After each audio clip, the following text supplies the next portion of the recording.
60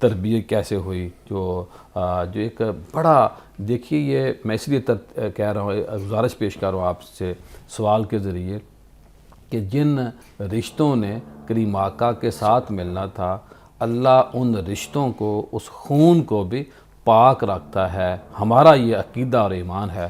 آپ کیا فرمائیں گے؟ بہت شکریہ. بسم اللہ الرحمن الرحیم.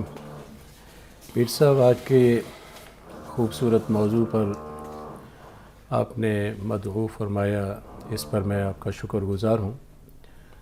اور اتنا خوبصورت کہ جیسے آپ نے خود ہی بیان فرمایا، یہ ام المومنین ہیں، اور ان کا ذکر کرنے کے لیے اور ہمارے لیے بڑی سعادت کی بات ہے کہ ام المومنین حضرت سیدہ حفصہ رضی اللہ تعالی عنہا کا ذکر کرنے کے لیے میں بھی شامل ہوں. جی. آپ کا خاندان یقیناً بہت بڑا خاندان تھا.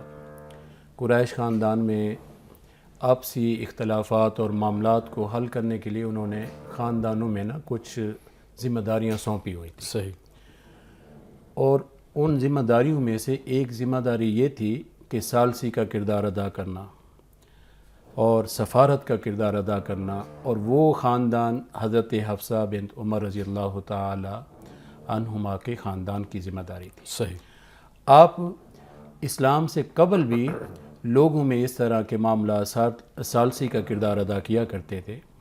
اور سیدنا فاروق اعظم رضی اللہ تعالی عنہ کی یہ آپ لخت جگر ہیں، نور نظر ہیں، اور باپ کا تعارف بھی ہم سارے بخوبی واقف ہیں. حضرت عمر رضی اللہ تعالی عنہ یہ آپ صلی اللہ علیہ وآلہ وسلم کے سسر بھی ہیں. میں جو عرض کرنا چاہ رہا تھا کہ آپ کا مقام اور مرتبہ جتنے صحابہ کرام رضوان اللہ علیہم اجمعین ہیں، ان کو کہا جاتا ہے کہ وہ سارے مرید ہیں. جی. اور سیدنا فاروق اعظم سچے اور سچے مرید ہیں. ہاں جی، وہ سچے سچے مرید ہیں. اور حضرت فاروق اعظم سیدنا عمر رضی اللہ تعالی عنہ یہ مراد رسول ہے. بے شک. آپ رضی اللہ تعالی عنہ کے لیے اللہ کے پیارے حبیب صلی اللہ علیہ وآلہ وسلم نے اللہ کی بارگاہ میں دعائیں کی. بے شک. بے شک. کہ یا رب العالمین مجھے عمر بن حشام یا عمر بن خطاب عطا فرما. ماشاءاللہ. تو حدیث پاک میں یوں بھی آتا ہے کہ اللہ رب العزت نے نبی کریم صلی اللہ علیہ وآلہ وسلم نے ایک خاص دعا کی تھی کہ مجھے عمر بن خطاب عطا فرما. تو اللہ رب العزت نے آپ کی یہ دعا قبول فرمائی، اور سیدنا فاروق اعظم عمر بن جب خطاب آپ ایمان لے کے آئے تو پھر اسلام کی کیفیت حالات بدل گئے. اور جیسے کہتے ہیں نا، زمین اور آسمان پر خوشی ہوئی. انہوں نے نعرے بلند کیے، اور مسلمان جیسے کہتے ہیں نا، ایک ان کے اندر ایک جذبہ ولولہ پیدا ہوا کہ آج اب ہم مضبوط ہو گئے. اور بعد میں انگریز بھی لکھنے پہ مجبور ہو گیا کہ اگر اس امت کو ایک اور عمر مل جاتا تو دنیا میں کفر کا نام و نشان ختم ہو جاتا.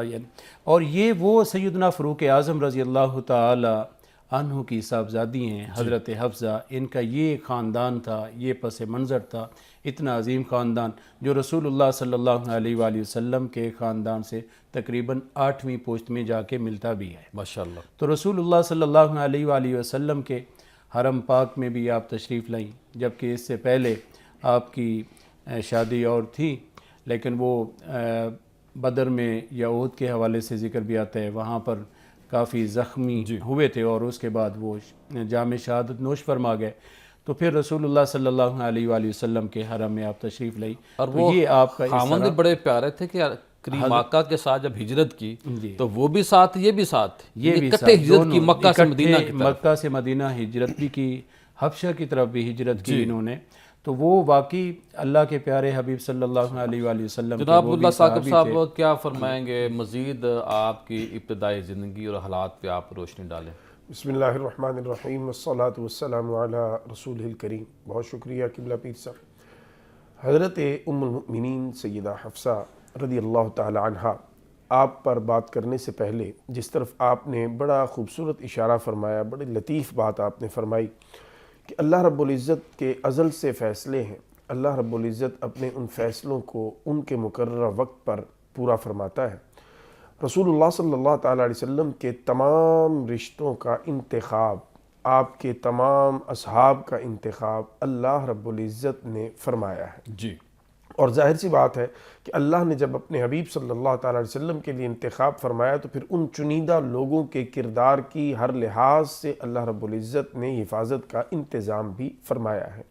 حضرت سیدنا حفصہ رضی اللہ تعالی عنہا جو ہیں آپ خاندانی طور پر قریش سے تعلق رکھتی ہیں، وہ قریش کے جس کو اللہ کے پیارے حبیب صلی اللہ علیہ وسلم نے فرمایا کہ اللہ کے ہاں قبیلوں میں سے سب سے بہترین جو خاندانوں میں سے سب سے بہترین خاندان ہے وہ قریش ہے۔ بے شک۔ اور پھر آپ کا سلسلہ نسب جو ہے وہ بھی جا کر رسول اللہ صلی اللہ تعالیٰ علیہ وسلم کے ساتھ 9ویں پشت میں مل جاتا ہے، یعنی وہاں سے آگے پھر سلسلہ امی حفصہ کا بھی وہی ہے جو رسول اللہ صلی اللہ علیہ وسلم کا ہے۔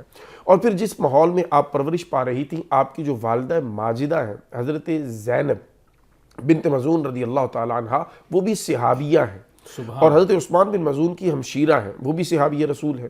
گویا ان کو والدہ کی طرف سے بھی اور والد کی طرف سے بھی رسول اللہ صلی اللہ تعالیٰ علیہ وسلم کی محبت، دین کی محبت، اللہ کی محبت، یہ گھٹی میں اور فطرت میں ان کی شامل رہی۔ اور پھر اس ماحول میں جہاں پہ علم تھا، حضرت عمر رضی اللہ تعالیٰ عنہ کا گھرانہ وہ تھا قبلہ پیر صاحب جو لکھنا پڑھنا جانتے تھے۔ ایسے پروٹوکول ملا تھا جی اللہ پاک کی طرف۔ بالکل ایسے ہی، بالکل ایسے ہی، کیونکہ وہ آپ نے جو بات کر دی وہ ختم ہے اس پہ کہ اللہ خود جب انتخاب فرماتا ہے تو پھر اللہ تعالیٰ ان کے لیے سارے معاملات بھی فرماتا ہے۔ اب پورے اس مکہ میں لکھنے پڑھنے والے جو گھر تھے، خاندان تھے، وہ بڑے تھوڑے سے تھے، ان میں ایک گھر حضرت سیدنا عمر بن خطاب رضی اللہ تعالیٰ عنہ کا بھی تھا، لہٰذا گھر میں ہی آپ کو علم بھی ملا، آپ کو لکھنا پڑھنا بھی سکھایا گیا، پھر آپ کی پرورش میں ان تمام امور کو ذہن میں رکھا گیا۔ اور یہ چیز ذہن میں رہے قبلہ پیر صاحب کہ آپ جب اس عمر میں اسلام لائی ہیں وہ 10 برس کی عمر ہے۔ جی 10 برس کی عمر میں آپ رسول اللہ صلی اللہ تعالی علیہ وسلم کا کلمہ پڑھ کر اپنے والد کے ساتھ، والدہ کے ساتھ اسلام کے دامن میں داخل ہوئی ہیں، اور پھر اس کے بعد سے اسلام کی جیسے جیسے احکام آتے گئے ویسے ویسے اس گھر میں وہ احکام نافذ ہوتے چلے گئے، اور آپ نے اپنے والد سے جو چیزیں انہیرٹ کیں، جو لیں، ورثے میں لیں، وہ فہم و فراست ہے، وہ گفتگو کرنے کا انداز ہے، وہ جرت و بے باکی ہے، اور وہ نہ ڈر ہونا ہے، یہ ساری چیزیں جو ہیں یہ حضرت سیدنا حفصہ رضی اللہ تعالیٰ عنہ کے مزاج کا حصہ ہے۔ جب رسول اللہ صلی اللہ علیہ وسلم کے حرم میں بھی آئی ہیں تو یہ چیزیں جو ہیں یہ پھر مزید پالش ہو کے نکھری ہیں۔ تو حضرت حفصہ رضی اللہ تعالیٰ کا بچپن جو ہے وہ بڑا خوبصورت بچپن گزرا، کیوں؟ وہ گھر جو تھا بڑا پاکیزہ گھر تھا جہاں جناب ڈاکٹر عمران النظامی صاحب کیا فرمائیں گے؟ آپ کا جو علم کے ساتھ پیار تھا، جو شغف تھا، اور جو ذوق اور شوق تھا، جو میں نے تھوڑی سی بات پہلے کی، 60 احادیث آپ سے مروی ہیں، آپ راوی ہیں 60 احادیث کی، ساتھ وہ ذرا سنائے نا کہ سورہ مریم کی جو 71 اور 72 آیت والا ذکر ہے، اس پہ روشنی ڈالیں آپ۔ بسم اللہ الرحمن الرحیم۔ محترم پیر محمد ضیاء الحق نقشبندی صاحب، سب سے پہلے تو میں آپ کو اور آپ کے چینل کی پوری ٹیم کو ہدیہ تبریک پیش کرنا چاہتا ہوں کہ رسول پاک صلی اللہ تعالیٰ علیہ وسلم کی ذات بابرکات اور آپ کے ساتھ وابستہ جتنی بھی شخصیات ہیں وہ اہل بیت اطہار ہیں، ازواج مطہرات امہات المومنین ہیں، خلفائے راشدین ہیں، صحابہ کرام رضوان اللہ تعالیٰ علیہم اجمعین ہیں، اور صوفیاء اور اولیاء ہیں۔ ان کے بارے میں آپ ماشاءاللہ وقتاً فوقتاً یہ پروگرام کرتے رہتے ہیں الحمدللہ۔ اور اس افراتفری کے دور میں جہاں پر بے شمار قسم کے پروگرامز ہیں جو لوگوں کو دین سے دور کرنے والے ہیں، اور آپ یہ پروگرام کر کے نوجوان نسل کو اپنے دین کے جو ہمارے ماڈل شخصیات ہیں ان کے ساتھ وابستہ کرنے کی کوشش کرتے ہیں، یہ ایک بہت اچھا قدم ہے۔ اللہ تعالیٰ اس میں برکتیں عطا فرمائے، آمین انشاءاللہ۔ حضرت سیدتنا حفصہ رضی اللہ تعالی عنہا حضور نبی کریم صلی اللہ تعالیٰ علیہ وسلم کی زوجہ محترمہ ہیں، اور حضرت سیدنا عمر بن خطاب رضی اللہ تعالیٰ عنہ کی یہ لخت جگر ہیں۔ علم کے ساتھ جیسا کہ ذکر ہوا کہ آپ کا گھرانہ ویسے ہی علمی گھرانہ تھا۔ مکہ المکرمہ میں جو تقریباً 16-17 لوگ پڑھنا لکھنا جانتے تھے، ان میں ایک سیدنا عمر بن خطاب رضی اللہ تعالیٰ عنہ کی ذات بابرکات تھی، اور آپ کا خاندانی پس منظر بھی ہم نے سنا کہ وہ سیاست میں، سفارت میں سب سے آگے تھے۔ حضرت سیدتنا حفصہ رضی اللہ تعالیٰ عنہ شروع سے ہی اپنے والد گرامی اور اپنی والد محترمہ سے وہ آپ نے لکھنا پڑھنا سیکھ لیا تھا، فہم و فراست سیکھ لیا تھا، اور جتنے بھی احکامات اس وقت آیات نازل ہو رہی تھیں وہ حضرت سیدنا عمر بن خطاب رضی اللہ تعالیٰ عنہ گھر میں جا کر اپنی زوجہ محترمہ کو بھی بتاتے اور اپنی اولاد کو بھی اس کی تعلیم دیتے، اور حضرت سیدہ وہ سیکھتی رہیں۔ جب آپ مدینہ المنورہ میں تشریف لے گئی ہجرت کر کے تو آقا دو عالم صلی اللہ تعالیٰ علیہ وسلم کے نکاح میں آئیں تو آقا دو عالم صلی اللہ تعالیٰ علیہ وسلم نے بھی آپ کی تعلیم کی طرف بڑی توجہ دی، اور مدینہ المنورہ میں ایک خاتون تھی حضرت شفا بنت عبداللہ ادویہ رضی اللہ تعالیٰ عنہا، ان کو بالخصوص مختص فرمایا۔ وہ حضرت سیدہ حفصہ رضی اللہ تعالیٰ عنہا کو پڑھنا لکھنا بھی سکھاتی تھیں، اور ان کو زہریلے کیڑوں مکوڑوں کا ایک دم آتا تھا، ماشاءاللہ، انہوں نے وہ بھی حضرت سیدہ حفصہ رضی اللہ تعالیٰ عنہا کو سکھا دیا۔ اور جو آپ نے بات ارشاد فرمائی سورہ مریم کی آیت نمبر 71 اور 72 کی طرف، وہ بھی آپ کی علمی فراست، علمی فہم اور آپ کی جرأت و بہادری کی ایک علامت ہے کہ رسول پاک صلی اللہ تعالیٰ علیہ وآلہ وسلم نے جب ذکر فرمایا کہ اہل بدر اور اہل حدیبیہ جو ہیں اللہ تعالیٰ ان کو جہنم سے آزادی عطا فرمائے گا اور ان کو جنت عطا فرمائے گا، تو اس پر ظاہر ہے حضرت حفصہ قرآن مجید فرقان حمید کی کثرت کے ساتھ تلاوت کیا کرتی تھی، اور میں یہ بھی بتاتا چلوں کہ قرآن مجید کی حافظہ تھی۔ ماشاءاللہ، یہی وجہ تھی کہ حضرت سیدنا ابو بکر صدیق اکبر رضی اللہ تعالیٰ عنہ نے جو پہلا قرآن مجید کا مصحف تیار کیا، قرآن مجید کو جمع کیا، تو وہ مصحف حضرت سیدنا عمر فاروق اعظم رضی اللہ تعالیٰ عنہ کے پاس آیا، اور حضرت سیدنا عمر فاروق اعظم رضی اللہ تعالیٰ عنہ نے وہ مصحف جو ہے وہ اپنی بیٹی حضرت سیدتنا حفصہ رضی اللہ تعالیٰ عنہا کو عطا فرمایا۔ صحیح۔ تو وہ جو بات ہے کہ حضور نبی کریم صلی اللہ تعالیٰ علیہ وسلم نے ارشاد فرمایا کہ جو اہل بدر اور اہل حدیبیہ ہیں یہ جہنم میں نہیں جائیں گے، تو حضرت سیدہ حفصہ رضی اللہ تعالیٰ عنہ اسی وقت آپ نے سوال کر دیا اور قرآن مجید کی آیت پڑھی کہ قرآن مجید تو فرماتا ہے وَإِن مِّنكُمْ إِلَّا وَارِدُهَا كَانَ عَلَى رَبِّكَ حَتْمًا مَقْضِيًّا، کہ اللہ تعالیٰ ارشاد فرماتا ہے کہ تم میں سے ہر کوئی جو ہے وہ جہنم پر پیش کیا جائے گا، اور یہ ایک پکا ایک فیصلہ ہو چکا ہے۔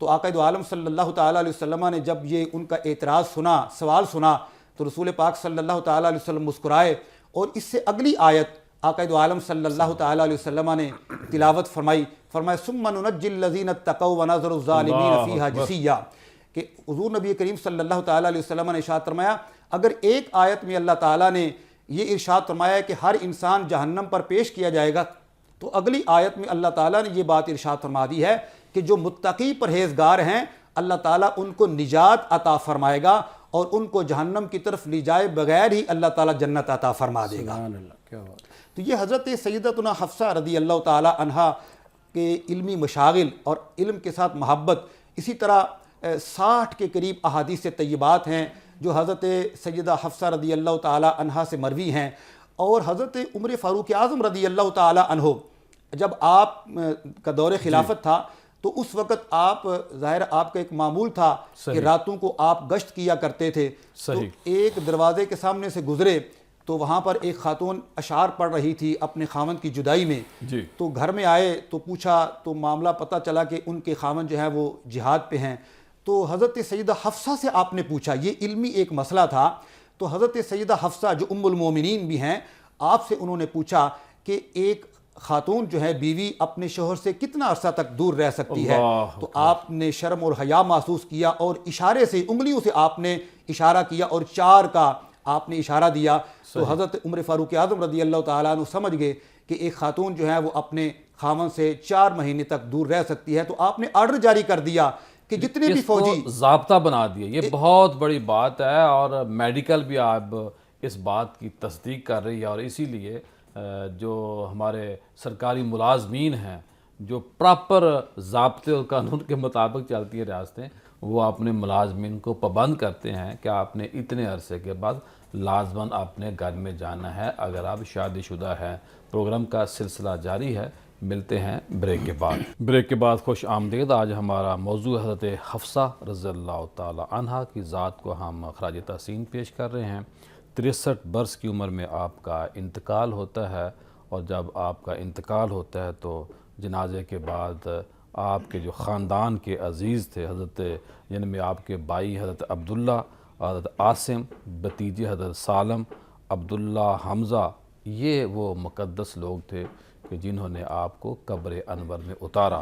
اور ساتھ ساتھ میں یہ بھی بتاؤں کہ آپ کے جو شاگرد تھے وہ بھی بڑے نامی گرامی تھے۔ آپ کے شاگردوں میں حضرت عبداللہ بن عمر شامل ہیں، حمزہ بن عبداللہ شامل ہیں، اور حضرت حارثہ شامل ہیں، حضرت عبد الرحمن شامل ہیں، حضرت صفیہ بنت ابو عبیدہ شامل ہیں، اور دیگر کئی ایسے صحابہ ہیں، صحابیات ہیں جو آپ کے شاگرد تھے۔ اور اب میں سراجوی صاحب سے گزارش کروں گا کہ آپ ہمیں پروگرام کے اس حصے میں آپ کی ذات کو جو خراج تحسین پیش کرنا چاہتے ہیں، آپ کے علم کے حوالے سے، آپ کے تقوی اور طہارت کے حوالے سے آپ کیا فرمائیں گے؟ سب سے بڑی بات یہ ہے کہ نبی کریم صلی اللہ علیہ وآلہ وسلم کی نسبت اور آپ صلی اللہ علیہ وآلہ وسلم کے ساتھ جس چیز کو بھی نسبت قائم ہوئی، نصیب ہوئی، وہ ادنا سے اعلیٰ ہو گئے۔ سبحان اللہ۔ سیدنا فاروق اعظم رضی اللہ تعالی عنہ جب حضرت حفصہ کے پہلے خامد ان کا وصال ہو جاتا ہے، حضرت خنیس رضی اللہ تعالی عنہ، تو آپ کافی فکر مند تھے اس حوالے سے کہ اب حفصہ کی شادی کس سے کی جائے۔ روایات میں آتا ہے کہ آپ رضی اللہ تعالی عنہ نے حضرت سیدنا ابو بکر صدیق رضی اللہ تعالی عنہ سے خود کہا۔ سیدنا صدیق اکبر نے کوئی جواب نہ دیا، خاموش رہے، خاموشی پتہ تھا سارے معاملے کا خاموشی اختیار کہ فرمائی، اللہ نے ایک بڑا اچھا خاموشی فیصلہ اختیار کیا۔ فرمائی۔ پھر آپ رضی اللہ تعالی عنہ نے حضرت عثمان غنی رضی اللہ تعالی عنہ سے بھی کہا۔ حضرت عثمان غنی رضی اللہ تعالی عنہ نے آپ نے فرمایا کہ نہیں، میں ابھی نکاح نہیں کرنا چاہ رہا، انکار کر دیا۔ صحیح۔ سیدنا فاروق اعظم کو یہ بات ناگوار گزری۔ روایت میں آتا ہے کہ نبی کریم صلی اللہ علیہ وآلہ وسلم کی بارگاہ میں بھی سیدنا فاروق اعظم نے یہ ذکر کیا صحیح کہ میں نے عثمان سے کہا، انہوں نے انکار کر دیا، میں نے صدیق اکبر سے کہا، انہوں نے کوئی جواب نہیں دیا۔ نبی کریم صلی اللہ علیہ وآلہ وسلم سے اس طرح جب گفتگو ہو رہی تھی تو نبی کریم صلی اللہ علیہ وآلہ وسلم نے فرمایا، اے عمر، عثمان کو اللہ رب العزت تیری بیٹی سے اچھا رشتہ عطا فرمائے گا، اور تیری بیٹی کو اللہ پاک عثمان سے اچھا رشتہ عطا فرمائے گا۔ اللہ اکبر، اللہ اکبر۔ اب سیدنا فاروق اعظم اس وقت تو یہ بات کو سمجھ نہ پائے، اور کچھ عرصے بعد نبی کریم صلی اللہ علیہ وآلہ وسلم کی طرف سے یہ پیغام آیا حضرت حفصہ رضی اللہ تعالی عنہا کے حوالے سے، اور سیدنا فاروق اعظم کی خوشی کی انتہا نہ رہی۔ ٹھیک ہے۔ پھر آپ سمجھے کہ عثمان کو نبی کریم صلی اللہ علیہ وآلہ وسلم کی صاحبزادی جو حضرت رقیہ تھیں، ان کے وصال کے بعد ام کلثوم کا رشتہ آیا، جی، تو وہ حضرت حفصہ سے بہتر، کیوں؟ وہ نبی کی بیٹی تھی۔ اور پھر نبی کریم صلی اللہ علیہ وآلہ وسلم کا رشتہ حضرت حفصہ کو پہنچا، اللہ اکبر، تو وہ حضرت عثمان سے بہتر امام الانبیاء کا رشتہ، صحیح، جبکہ حضرت عمر تو حضرت عثمان سے چاہ رہے تھے۔ ماشاءاللہ۔ تو جب یہ رشتہ ہوا تو حضرت سیدنا فاروق اعظم کی خوشی کی انتہا نہ رہی۔ جب یہ بات کھل گئی، پھر سیدنا صدیق اکبر نے بھی سیدنا فاروق اعظم سے کہا، اے عمر، اس دن آپ ناراض ہو رہے تھے کہ مجھے کوئی جواب نہیں دیا۔ اصل میں نبی کریم صلی اللہ علیہ وآلہ وسلم نے ذکر فرمایا تھا حضرت حفصہ کے حوالے سے، تو میں وہ راز تھا، اس لیے میں اس راز کو کھولنا نہیں چاہ رہا تھا، میں اس لیے خاموش تھا۔ تو اب جب وہ بات ہو گئی ہے، راز کھل گیا ہے، تو اب میں اس لیے میری خاموشی کی وجہ یہ تھی۔ تو سیدہ حضرت حفصہ رضی اللہ تعالی عنہا، آپ کی جو شخصیت ہے، اللہ کے محبوب صلی اللہ علیہ وآلہ وسلم کے ساتھ آپ کا جو تعلق تھا نا، باقی امہات المومنین سے ذرا مختلف تھا۔ صحیح، وہ مختلف اس انداز سے بھی تھا کہ ذہانت بھی تھی۔ آپ فاروق اعظم کی بیٹی تھی۔ ایک مقام پر ایک سیدہ عائشہ فرماتی ہیں، اور سیدہ عائشہ صدیقہ اور حضرت حفصہ، ان کی آپس میں بڑی بنتی بھی تھی، جیسے کہتے ہیں نا سہیلیوں والا ایک انداز تھا، پیار والا معاملہ تھا، سہیلیوں والا معاملہ تھا، بڑا ان کا آپس میں جیسے جوڑی بنی ہوتی ہے، تو وہ والا معاملہ بھی تھا۔ صحیح۔ تو آپ فرماتی ہیں کہ ایک مرتبہ ہم نے روزہ رکھا ہوا تھا، ٹھیک ہے، اور کھانا آیا ہمارے پاس، اور ہمیں بھوک لگی ہوئی تھی اور ہمیں کھانے کی طلب بھی تھی، تو کہتی ہیں کہ ہم نے وہ کھانا کھا لیا۔ یہ میں چاہ رہا تھا یہ واقعہ سنایا۔ ہاں، کہتی ہیں ہم نے وہ کھانا کھا لیا۔ اسلام میں کتنی نرمی ہے، کتنا پیار ہے۔ میں وہی عرض کرنے لگا، کھانا کھا لیا۔ اب سیدہ عائشہ صدیقہ کہتی ہیں کہ میں رسول اللہ صلی اللہ علیہ وآلہ وسلم تشریف لائے، میں سوچ رہی تھی کہ ذکر کروں گی، لیکن مجھ سے پہلے سیدہ حفصہ نے اس کا ذکر کر دیا صحیح۔ اور خود فرماتی ہیں کیوں نہ وہ کرتی، کیونکہ وہ فاروق اعظم کی بیٹی تھی، اللہ تو اس لیے انہوں نے پہلے ہی کہہ جناب دیا۔ عبداللہ ثاقب صاحب کیا فرمائیں گے، تفصیل سے روشنی ڈالیں۔ اور یہاں میں ناظرین کو یہ بھی بتاؤں کہ جب آپ کا جنازہ ہوتا ہے اور آپ ایک مالدار خاتون تھی تو آپ نے اپنی پوری جائیداد کے بارے میں حکم جاری کیا، یہ وصیت دی کہ میرے مال کو وقف کر دینا، یعنی کہ غریبوں میں تقسیم کر دینا۔ جی عبداللہ صاحب۔ جی بالکل، آپ نے دوسری طرف نشاندہی فرمائی۔ دیکھیں، جہاں تک آپ نے فرمایا کہ آپ علمی طور پر آپ کا جو شغف تھا، تو اس کے لیے تو آپ نے پہلے خود بھی فرمایا اور قبلہ ڈاکٹر صاحب نے بھی رہنمائی فرمائی کہ 60 احادیث جو ہیں وہ آپ سے مروی ہیں، اور وہ ڈائریکٹ رسول اللہ صلی اللہ تعالیٰ علیہ وسلم سے ہیں یا ایک واسطے سے اپنے ابا جان کے، وہ رسول اللہ صلی اللہ علیہ وسلم سے ہیں۔ اور اس میں سے 10 روایات جو ہیں وہ صحیح بخاری اور صحیح مسلم شریف میں ہمیں پڑھنے کو ملتی ہیں۔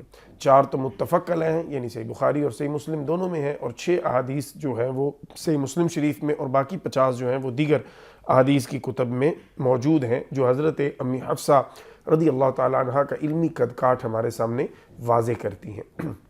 پھر حج کے موقع پر رسول اللہ صلی اللہ علیہ وسلم نے سفر فرمایا تو آپ نے ساتھ حضرت امی حفصہ تھیں اور ساتھ امی عائشہ صدیقہ رضی اللہ تعالی عنہ تھی۔ یہ 2 عظیم مائیں ہماری جو ہیں، انہوں نے علمی طور پر پھر بعد میں اصحاب رسول اور بالخصوص صحابیات کی رہنمائی کا فریضہ سر انجام دیا، یعنی جو رسول اللہ صلی اللہ علیہ وسلم سے شرعی احکامات بالخصوص خواتین سے متعلقہ آپ نے سیکھے، وہ پھر امت میں آگے آپ تک پہنچے ہیں۔ یہ میں سمجھتا ہوں بہت بڑی خدمت ہے حضرت امی سیدہ حفصہ رضی اللہ تعالیٰ عنہ اور حضرت سیدہ طیبہ طاہرہ امی عائشہ صدیقہ رضی اللہ تعالیٰ عنہ کی، جن پر ہم ساری زندگی ان کا شکریہ ادا کرتے رہیں تو کم ہے۔ جہاں تک تعلق ہے آپ کا اس سوال کے دوسرے حصے کا، جس میں آپ نے فرمایا کہ ان کی اللہ رب العزت کے ذات کے ساتھ جو وابستگی تھی اور رسول اللہ صلی اللہ تعالیٰ علیہ وسلم کی مبارک طبیعت اور مبارک فطرت کا جو ان پر اثر تھا، وہ اس قدر غالب آیا کہ آپ نے دنیا داری سے بالکل رغبت ہی نہیں رکھی۔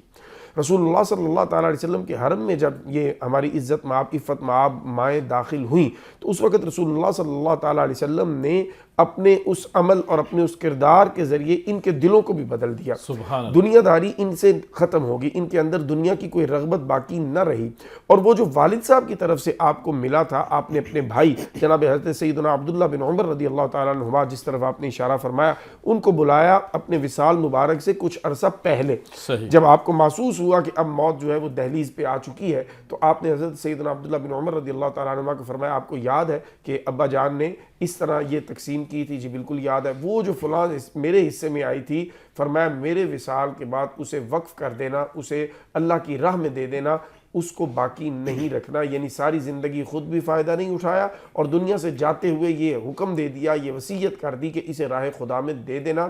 یہ حضرت سیدنا حفصہ رضی اللہ تعالیٰ عنہ کا وہ امتیازی وصف ہے جو آج کی خواتین کو اپنانے کی کوشش کرنی چاہیے۔ جب آپ اللہ رب العزت کی رضا پہ راضی رہتے ہیں تو پھر رشتے جو بیڑے ہیں پار ہو جاتے ہیں، ان میں رشتوں میں دراڑیں نہیں پیدا ہوتی، قبلہ پیر صاحب، تناؤ نہیں پیدا ہوتا، بلکہ محبت کا گہوارہ، سکون کا گہوارہ گھر بن جاتے ہیں۔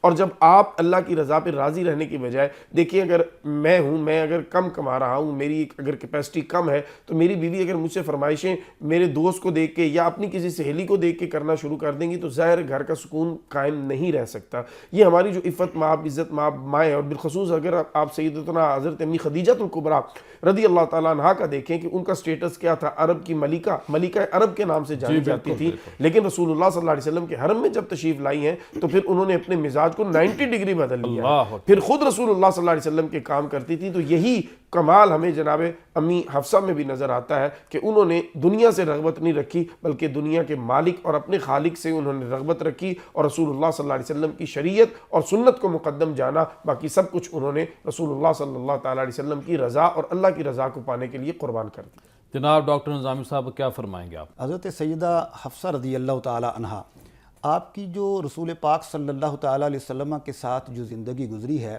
جب آپ کا نکاح ہوا تھا تو اس وقت آپ کی عمر تقریباً 21-22 سال تھی، اور جب رسول پاک صلی اللہ تعالیٰ علیہ وسلم کا وصال ہوا ہے تو اس وقت آپ کی عمر 29 سال تھی۔ صحیح۔ تو تقریباً 7-7.5 سال رسول پاک صلی اللہ تعالیٰ علیہ وسلم کے ساتھ رہیں۔ حضرت امیر معاویہ رضی اللہ تعالیٰ عنہ کے دور میں آپ کا انتقال ہوا۔ ہاں جی، آپ کا جو وصال ہوا ہے یہ سن 45 ہجری میں حضرت امیر معاویہ رضی اللہ تعالیٰ عنہ کے دور میں ہوا۔ تو حضرت سیدہ حفصہ رضی اللہ تعالی عنہا، آپ یہاں پر آپ نے رسول اللہ صلی اللہ تعالی علیہ وسلم سے علوم سیکھے، قرآن مجید سیکھا، قرآن مجید حفظ کیا، آپ نے قرآن مجید فرقان حمید کے علوم دیگر آپ نے حاصل کیے، اور احادیث طیبات آپ سے مروی ہیں۔ اسی طرح آپ کو تفقہ فی الدین بھی حاصل تھا۔ حضرت سیدہ حفصہ رضی اللہ تعالی عنہا دین سمجھتی بھی تھی اور سمجھاتی بھی تھی۔ سمجھا دی، آپ نے رسول پاک صلی اللہ تعالی علیہ وسلم کے وصال کے بعد تقریباً 34 سال زندگی گزاری ہے، اور 34 سالہ زندگی میں حضرت سیدہ حفصہ رضی اللہ تعالی عنہا آپ صحابہ کو اور صحابیات کو پڑھاتی ہی رہی ہیں۔ صحیح۔ آپ سارا دن روزے سے رہا کرتی تھی، ساری رات قیام اللیل کیا کرتی تھی، اللہ رب العزت کی بارگاہ میں جھکا کرتی تھی، اور آپ دن کو قرآن مجید اور حدیث طیبہ اور فقہ کا علم جو ہے وہ آپ صحابہ اور صحابیات کو پڑھایا کرتی تھی۔ یہی وجہ تھی کہ حضرت عمر فاروق اعظم رضی اللہ تعالیٰ عنہ کو بھی جب کسی مسئلے کی ضرورت پڑی جو خواتین کے حوالے سے تھا، حالانکہ اس وقت اور بھی خواتین تھیں، ازواج مطہرات بھی تھیں، لیکن وہ مسئلہ پوچھا تو حضرت سیدہ حفصہ رضی اللہ تعالی عنہا سے ڈاکٹر ہی صاحب پوچھا۔ 10 ہجری میں جب کریم آقا صلی اللہ علیہ وسلم جاتے ہیں حج کرنے کے لیے، تو وہاں آپ نے ڈیوٹی آپ کی لگائی کہ آپ خواتین کو حج کے اور جو دیگر مسائل ہیں وہ آپ ان کو بتائیں۔ جی بالکل ایسا ہی ہے، جیسے مولانا عبداللہ ثاقب صاحب نے یہ ذکر فرمایا ہے کہ حضور نبی کریم صلی اللہ تعالیٰ علیہ وسلم نے جو حج فرمایا، حضرت سیدہ حفصہ رضی اللہ تعالیٰ عنہ وہ آپ کے ساتھ تھیں، اور اس وقت حضور نبی کریم صلی اللہ تعالیٰ علیہ وسلم نے ازواج مطہرات اور خواتین کو ارشاد فرمایا کہ تم احرام کھول کے تو حلال ہو جاؤ، تو میں ابھی نہیں ہوں گا چونکہ ہماری ابھی قربانیاں ذبح نہیں ہوئی ہیں۔ تو حضرت سیدہ حفصہ رضی اللہ تعالیٰ عنہ نے پوچھا تو حضور نبی کریم صلی اللہ تعالیٰ علیہ وسلم نے خوشی کا اظہار بھی کیا کہ تم نے یہ مسئلہ پوچھا ہے، اور باقی جو دیگر مسائل تھے جو حج کے متعلقہ خواتین کے بالخصوص مسائل تھے وہ حضرت سیدہ حفصہ رضی اللہ تعالیٰ عنہ دیگر خواتین کو آپ بتاتی بھی تھیں، سکھاتی بھی تھیں، اور مناسک حج پوری طرح سے آپ نے ہی لوگوں تک اور خواتین تک پہنچائے۔ حضرت سیدہ حفصہ رضی اللہ تعالیٰ عنہ آپ میں جرأت و بہادری اور بے جھجک بلا جھجک، اور آپ فوراً آپ سوال کر دیا کرتی تھی، یہ آپ کو اپنے والد گرامی اور آپ کے خاندان سے یہ ملا ہے۔ صحیح۔ آپ کے والد گرامی بھی جرری خون تھے، کے اندر جرأت و بہادری تھی۔ جرأت و بہادری ان میں تھی، اور وہ مکے کے پہلوانوں میں حضرت عمر فاروق اعظم رضی اللہ تعالیٰ عنہ شمار اس ہوتے کو ہم نا جینز پاور بھی کہتے ہیں۔ Genes power. اگر خون کے اندر جینز پاور ہوں تو وہ بھی نظر آتی ہیں، اگر نیگیٹو آپ کی پرسنالٹی میں ہو تو وہ بھی مسائل سامنے نظر اور آتے ہیں۔ یہ آپ کی پھپھو جان حضرت فاطمہ بنت خطاب رضی اللہ تعالیٰ عنہ جب وہ قرآن مجید کی اندر بیٹھ کر تلاوت سیکھ رہی تھی، قرآن مجید سیکھ رہی تھی، تو حضرت عمر فاروق اعظم رضی اللہ تعالیٰ عنہ جب ان کو مارنے کے لیے ان کے گھر میں آتے ہیں، دروازہ کھٹکھٹاتے ہیں، تو حضرت فاطمہ کے شوہر جب باہر جاتے ہیں تو حضرت عمر فاروق اعظم رضی اللہ تعالیٰ عنہ ان پر تشدد کرتے ہیں۔ آپ کی بہن حضرت فاطمہ بنت خطاب آگے بڑھتی ہیں تو حضرت عمر فاروق اعظم ان کو بھی تھپڑ رسید کر دیتے ہیں، لیکن وہ ایک جری خاتون تھی، بہادر خاتون تھی، وہ اپنے بھائی حضرت عمر فاروق اعظم رضی اللہ تعالیٰ عنہ کے سامنے کھڑی ہو جاتی ہیں، اور وہ فرماتی ہیں کہ اے عمر، دلیر بھائی کی دلیر بہن، دلیر، ہاں جی، تو وہ کہتے ہیں کہ بھائی جان اگر آپ ہماری آج جان بھی نکال دیں تو جان یہ آپ کے حوالے ہے، لیکن رسول اللہ صلی اللہ تعالیٰ علیہ وسلم کا دین ہم نہیں چھوڑیں گے۔ اور یہ جرأت و بہادری دیکھ کر ہی حضرت عمر فاروق اعظم رضی اللہ تعالیٰ عنہ کا دل بھی نرم ہو گیا اور اسلام کی طرف مائل ہو گئے۔ حضرت علامہ اقبال کہتے ہیں تو میدانی کہ سوز قراءت تو دیگر گو کرد تقدیر عمر را، کہ اے خاتون امت تم جانتی ہو کہ تمہارا قراءت قرآن مجید، تلاوت قرآن مجید کا سوز و گداز کیا ہے، کہ تیری وجہ سے ہی حضرت عمر فاروق اعظم رضی اللہ تعالیٰ عنہ کی تقدیر بدل جاتی ہے۔ بہت شکریہ، بڑی مہربانی۔ میں نے یہاں چند اشعار پڑھنے آپ کی ذات کو خراج تحسین پیش کرنا ہے۔ محمد اسامہ صاحب لکھتے ہیں، نصیب ان کا اچھا تھا اچھی تھی حفصہ، نصیب ان کا اچھا تھا اچھی تھی حفصہ، محمد تھے شوہر تو بیوی تھی حفصہ، محمد تھے شوہر تو بیوی تھی حفصہ، کتب میں روایات ہیں 60 ان کی کیا احادیث کی، ایک راوی تھی حفصہ، ایک راوی تھی حفصہ، عبادت خدا کی وہ کرتی مسلسل، تہجد بھی ہر رات پڑھتی تھی حفصہ، گھڑی آخری آئی جب بھی تھا روزہ، گھڑی آخری آئی جب بھی تھا روزہ، بہت روزے رکھنے کی عادی تھی حفصہ۔